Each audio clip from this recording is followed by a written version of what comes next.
Hi, it's Colin and Kyle from Beeman Marketing. We're going to start a FAQ video series here. This will be part one of a couple questions that practice owners or hearing aid manufacturers may have for their marketing campaigns. So I'm going to play the role of a practice owner trying to set up kind of a marketing campaign, and Kyle, one of our sales reps here, is going to kind of walk me through the process, answer a lot of questions that we hear as a company.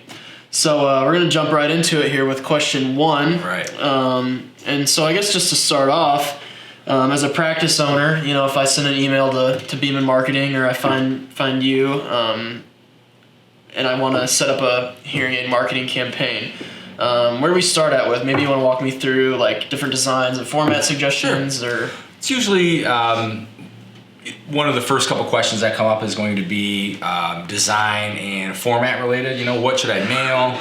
What's working? And a lot goes into that. So, the first thing we do is, take a look at, which designs are trending well, which designs are working. We'll, ask you a couple questions about, what type of messaging you prefer to use. If you just like to use, invitations for hearing event, open house, lunch and learns, that sort of thing. So we try to pick your brain a little bit and figure out what will work for you. So when you mention message, is that something that I can come up with? Do I need to come up with it? Is that something that you guys have, or? So everything that we have on our samples is what we've found leads to good response. So we've tinkered with the messaging we use based on what has worked in the past and what works better now. So there's a rhyme and reason to everything that's in there. So that is what we recommend using, but all the pieces are, all the designs are fully customizable. Okay, and what about do you have like stats or data to kind of help me it's hard to kind of track my mail campaigns that I've done in the past or whatever. So based on where I live, what kind of, the industry well enough to kind of give me suggestions on that Sure. kind of thing. Yeah, we've done mail all over the country. So, I don't just shoot out samples based on nothing. I'm going to take a look at your territory. If we've mailed there in the past, we've mailed in your state in the past. If we haven't done as much recently, we might look at the general region of the country, what's worked, and we can share those results with you. As long as we are able to use our call tracking with our campaigns, we're able to put together a good amount of data, number of calls, number of sales opportunities, appointments, so on and so forth, to help you out and kind of lead you in the right direction on what you might want to pick. So chances are you'll have some sort of data and some sort of starting point, no matter where I'm probably located in the country. Sure. And I mean, assuming even if you've never done work in a specific state, you have that nationwide data too, where you can kind of. Yeah, I mean, if you're in Georgia, and we haven't done anything in the north part of Georgia in a little bit, we'll look at surrounding states, similar markets to yours as far as size and numbers, and base the recommendation off that. Okay, and if I want to mail a specific holiday, for example, like Valentine's Day is coming up. Today is January 21st. Is that still in my time frame to mail Valentine's Day? What kind of, if I want to mail a specific holiday or a specific day? Generally, if you're looking at a specific holiday you want to mail for, we're going to want to be out in advance of that a little bit, usually about a month or so. I mean, Okay. we don't recommend mail typically hitting homes like the week of Christmas or having your event the week of Christmas. But if you're planning something Christmas related, for example, you want to get that going in mid-November to plan. So, always a few weeks out. For example, right now, this Friday is our deadline, and we are setting up for events the week of February 17th through 21st. Okay. So that'll put mail in homes the week of February 10th through 14th, which is Valentine's Day. So this is probably the last good week to mail for Valentine's Day, would be this week. Okay, so about a month out of a specific holiday if I know I want to mail. For sure. Okay. And then, so once I've got my campaign kind of figured out, I know what design I want to send, I know what format I want to send. Let's get into maybe more of the demographics on how you break down who I'm sending that to. Sure. I may have a list as a practice owner, So like what kind of do you suggest demographically? So the first thing I do as far as your territory and who we're going to target is I'll run a complimentary market analysis. I'll typically run a radius around your location or locations. And depending on, where you're at, what type of market it is, you may have to go further out, but, based on the conversation we've had about budget and the quantity you want to mail, I'll put together a recommendation of zip codes and quantities to mail based on your budget. Okay. So is zip code basically the only thing you really look at when mailing clients? You did mention some demographics, so we're usually working with, starting with age. Okay. We're typically targeting seniors, so different practices, different markets do it differently. We're typically starting somewhere in the low 60s as far as an age and going up from there, but some go a little less than that. And typically the main other demographic that will come up would be an income qualifier. Okay. And we can discuss those demographics, what you may want to use, and what we recommend, if you're looking at setting something up. And then does that change based on where my practice is located, based on like rural or, metropolitan big city?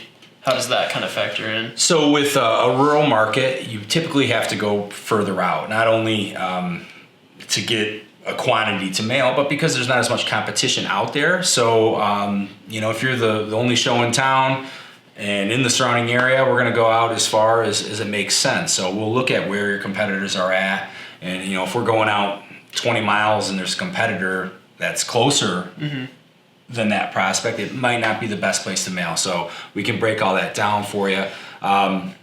Metropolitan markets, cities, of course, you're going to be much closer to your office because there's enough prospects there. And the main thing with metropolitan versus rural is there's definitely some formats that work better in a city where there's a lot more competitors. You've got to make your stuff stand out a little bit more. So that's something that works a little better in the cities. And then what about like if I've gathered a do not mail list, or I have a list of my current clients or current prospects who have purchased hearing aids who maybe I don't want to mail. I'm assuming you have suppression to be able to. I'm going to ask you for those things when we're getting stuff going. Do not mail list. A lot of practices, don't want to mail their current database or recently sold customers their prospect mailer. So, as long as we get those files with names and addresses, we can make sure we suppress those from the mailing list so that you don't double up and send somebody that's already a patient. Okay. And my final kind of question on this section is frequency. I know with mail it can be a little overwhelming at times. I open my own personal mailbox and I have 10 to 12 letters of quote unquote junk mail that I just throw away. So what about frequency with my hearing aid marketing? So one of the worst things you can do is overmail. A lot of markets are saturated already. You don't want those do not mail calls. So our rule of thumb is we want to mail a prospect only once a quarter. Okay. And that will prevent any overmailing. So, depending on, again, budget and quantity, we're going to try to define your territory. If you do like to mail every month, we'll make sure we're only hitting each prospect once a quarter and suppressing out previous mailings. Okay. So that we don't double up. And my final sort of topic questions here is my mail's scheduled. I know who I want to send it to. My design's all picked out.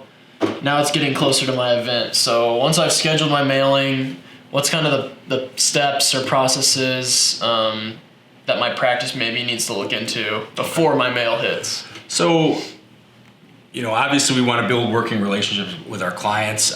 So, once everything's scheduled, we're not done yet. We have more services that we offer.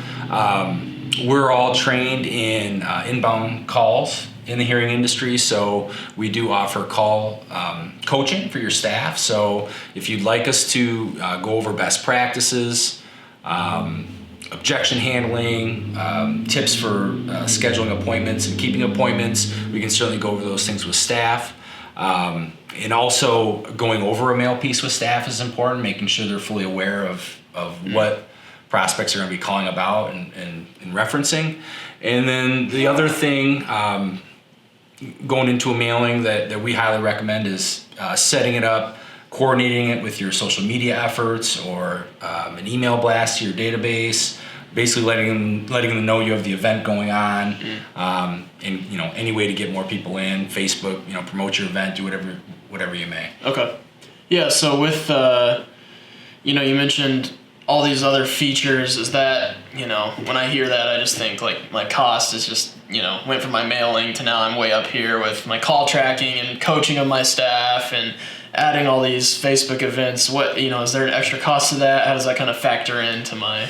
So design, postage, freight, call tracking, all of that is included in your price that we're going to quote you up front. If you do need, full service social media management, that's something that you can upgrade to. But if you handle that yourself, if you have somebody that already does that for you, we can give you the art files that we've created for you for your mail, and you can use those to post on your social media to let others know about your event that way. Okay. And depending on the size of your mailing, that may be included as well. So we just have to figure all that out for you, but certainly something we can help with. Yeah, and with that call tracking, is that something that I have access to? If I want to go and listen to the calls. I mean, you said you guys would listen to them, but do I, as an owner, also have? We can give you credentials for that. Yeah. So we're gonna give you call log reports, keep you updated on if there's a missed call. So usually you're gonna get your messages, but if someone left a voicemail to schedule, we're gonna be on that. But you certainly can get credentials to log in, listen yourself, to your staff, see how they're handling the calls. Definitely can set you up with that. Okay. Well, these have been a few questions that we kind of get as a company about starting a new direct mail campaign and how we can kind of work through the process of setting that up for a client. Kyle, is there anything that I missed that that we need to touch on? No, but I will say that we take a lot of pride in working in the hearing industry. That's all we do. We want to learn about what's going on in your industry, know how your challenges are day to day, so that we can maximize your effectiveness with your marketing. If you want to kind of stay up to what Beeman Marketing's doing in the office, or checking out some industry information that we share, we're pretty active on social media. You can go follow us on there. Follow us on YouTube. We like to create Facebook, YouTube. Yeah, we like to create a couple videos every month to kind of let you get to meet the staff a little bit and kind of bring that personal connection through a video. So we post a lot of information about the hearing industry and a lot of stuff about what we're just kind of doing in the office. So go check those out and stay tuned for some more FAQ videos like these. We're kind of building up our series of questions right now to kind of walk through an entire campaign and go through kind of all the stuff that we have to answer throughout a job. So stay tuned for some more FAQ videos. If you have any questions, you can always send us an email. Check out our website, beemanmarketing.com, or give us a call. Our number is 800-507-2060. Thanks so much.